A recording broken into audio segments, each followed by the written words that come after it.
Ghostbusters 2 on Nintendo. Well, here it is. The game starts out with this little intro with Vigo. You see him at the end too when you lose, and both times he does the Elvis lip. So the first level is under the subway at the River of Slime, and that's right, wow, the game actually has levels with a simple goal to get to the end without dying.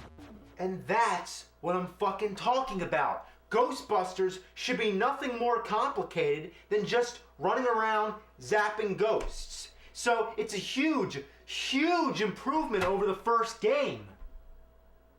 But that's not saying much. It still sucks monkey fucking pukes diarrhea up your fucking asshole. And that's interesting because the movie Ghostbusters 2 is definitely inferior to the first one. So I guess the formula works like this. A good movie equals a shitty fucking game. But a not so good movie equals a game that's not as shitty. This time the Ghostbusters only shoot slime. They never use their proton packs. The controls could have been better, and the way you move the gun is kinda awkward, like it stays wherever you point it, and it takes a moment to aim it elsewhere rather than just being instantaneous. This is a hard one to explain, but just play it for a while, then pop in Contra and you'll know exactly what I'm talking about. It's also stupid that A shoots slime and B jumps. Usually it's the other way around. As for start and select, they don't do donkey dick. Usually start is pause, but here, there's no fucking way to pause the damn game.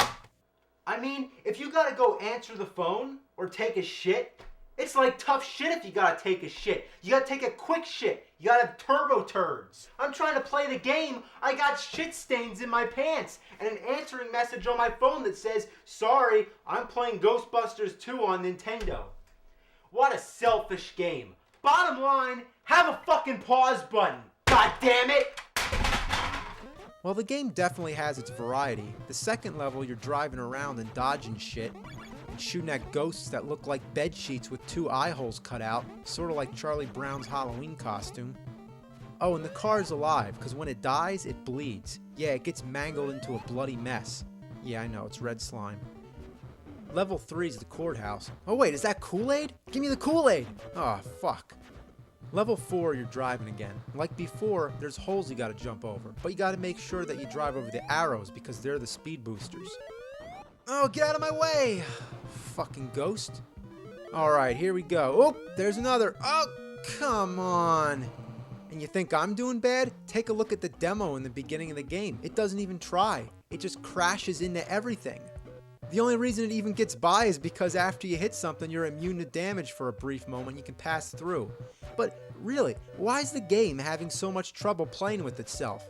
It doesn't know it can move up and down or jump. The game sucks at itself more so than any human being, regardless of age or experience, could possibly suck at the game. The irony just baffles me. So anyway, level 5 is the abandoned subway. It seems like somebody's off screen to the left, just constantly throwing junk in your way. I mean, what is all this shit? Fuck! So here's level 6, the Statue of Liberty. Remember the scene in the movie where the Ghostbusters used the NES Advantage to control the Statue of Liberty? Well, I'm playing it with the NES Advantage right now, and that's kind of weird, don't you think, in the movie? One of the most famous icons of the United States being controlled by a Nintendo controller. Nintendo ruled the fucking world. And see what they did here? They created levels in the game based off scenes in the movie. That's what I was talking about before. I don't know what these things are that you're supposed to be shooting at though. I guess they're ghosts, but they're shaped like fish.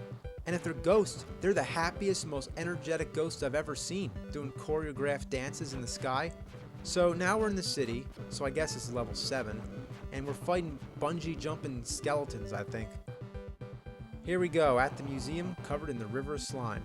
And this is the final level of the game, and by now, it's all starting to look the same. There really isn't any more variety in the gameplay. The only thing different is the backgrounds. Yet they're all based on scenes from the movie, like the river of slime, the courthouse, the abandoned subway, and finally the museum. But you're doing the same exact thing, just walking to the end of the level, shooting ghosts overhead, and dodging things that go up and down, bounce across the screen, sweep across the ground, or just wiggle all over the place. Damn, I hate all this shit. Fuck. bitch, ass. It pisses me off. Well, like they say, it's better to be pissed off than to be pissed on. So, you have to play through the level 4 times to get all the Ghostbusters through.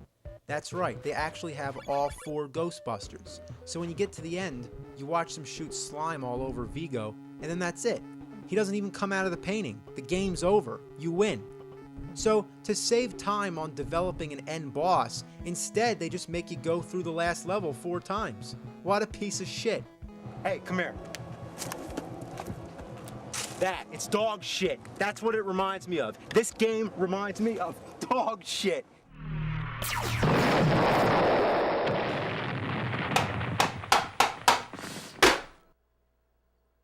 Can Sega do better again? Well, let's find out. We got Ghostbusters on the Sega Genesis, also called the Mega Drive. We're stepping into 16-bit territory now, yet this game was released about the same time as Ghostbusters 2 on Nintendo. Rather than making their own game of Ghostbusters 2, Sega made something completely original. Well, there's only 3 Ghostbusters again. I mean, what's their problem with Winston? What are they, fucking racist or something? Well, whatever the case, you get to pick your Ghostbuster. They got big heads and they walk like they're crapping down their pants. You got dialogue scenes and not 1 but 2 stores, an item shop and a weapon shop, again resorting to that old tired idea of having the Ghostbusters buy all their own equipment. Then you got the map screen, which thank God it serves the only purpose that it should, selecting which order you want to play the stages in. So you can go into the little house, the apartment, the bigger house, the high-rise building, and after you've beaten all that, you can go to the castle. The stages are non-linear in a sense that you don't just run through from beginning to end.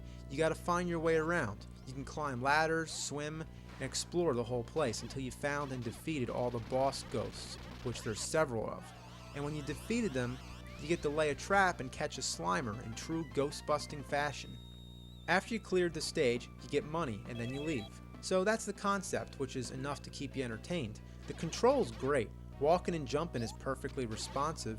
You can easily shoot in any direction. You can crawl. It's fun blasting things. The sounds and music are original, and the caricature look I find kinda amusing actually.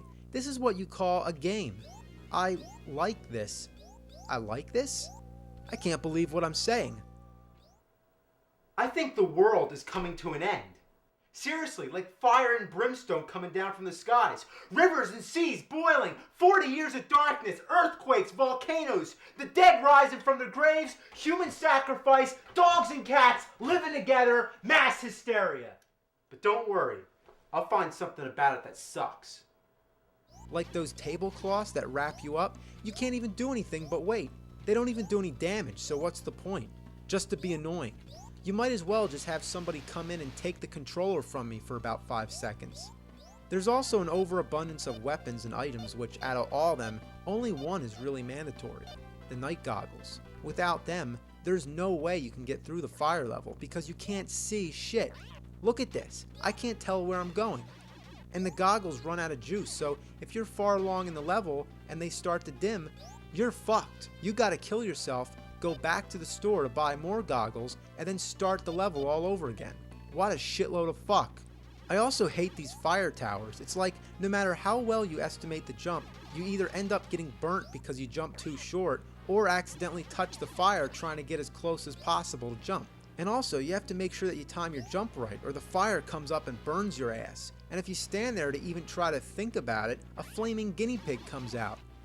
Yeah, flaming guinea pigs are pretty weird, but you know what's also weird? When you die, you turn into a mummy. That I can't understand. Then you got these disappearing green things to jump on. Ugh. Guess what the toughest enemies in the game are?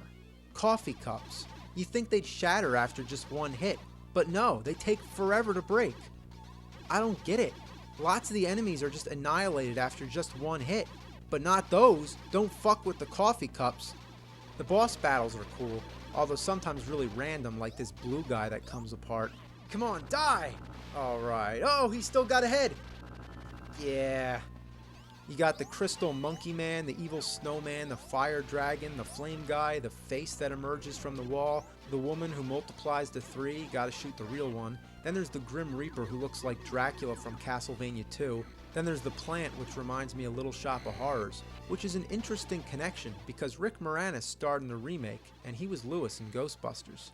Then you got Stay Puft, who relentlessly attacks you during the stage, but then at the end, you finally get to punish him for all the shit he put you through. Die! Die! Get him! Get him! Get him! Get him! Get him! Get him! Yeah! He's dead as shit. In a sea of terrible Ghostbusters games, this one stands out, and it's still fun to play. If you could somehow get your hands on it, I'd check it out. So this concludes my 3-part review of all the Ghostbusters games that I can get my hands on. Is it kind of ironic that I end on one that's actually kind of decent? I don't know. I mean, is it any more ironic that the same guy who did the voice for Garfield did the voice for Peter Venkman in the Ghostbusters cartoon, while Bill Murray was the live-action Peter Venkman, and he also did the voice of Garfield in the movie? And one more thing. Ghostbusters 3. Is it really going to happen? Should it happen? Well, if they made the Santa Claus 3, Free Willy 3, Home Alone 3, Psycho 3, The Never-Ending Story 3, Problem Child 3, and about 10,000 Scary Movie and American Pie sequels, all the crap that gets shat out of Hollywood's big fat fucking ass, I don't see why Ghostbusters 3 shouldn't get made. I grew up with those movies. I would love to see those guys put on the proton packs one more time. Even if the whole movie's just the Ghostbusters sitting around taking a shit, I'd go see it. Now, excuse me, I gotta take out the garbage.